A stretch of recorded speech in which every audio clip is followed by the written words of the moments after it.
அன்பான பக்தர்களே, கர்த்தரை துதியுங்கள். நான் அருண் பி.எஸ். மட்கி. உங்கள் அனைவருக்கும் அன்பான வாழ்த்துக்கள். இன்று ஜனவரி 28ஆம் தேதி, 2026ஆம் ஆண்டின் முதல் மாதம். ஜார்க்கண்ட் மாநிலத்தின் லத்தீஹர் மாவட்டத்தில் உள்ள உண்டாக் கிராமத்தின் காடுகளில், அவுரங்கா நதியின் வறண்ட குளத்தின் ஓரத்தில், பசுமையான மரங்கள் தூரத்தில் அசைந்து கொண்டிருக்கின்றன. அவர் தனது பைபிள் வசனங்களில் ஒன்றில் பேசினார்.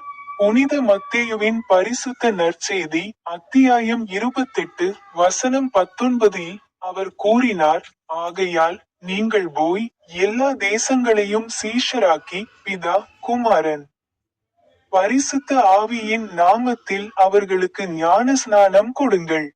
உங்கள் அனைவருக்கும் அன்பான வாழ்த்துக்கள். மேலும் எனது யூடியூப் சேனலில் உள்ள பாடு பொத்தானை கிளிக் செய்ய மறக்காதீர்கள்.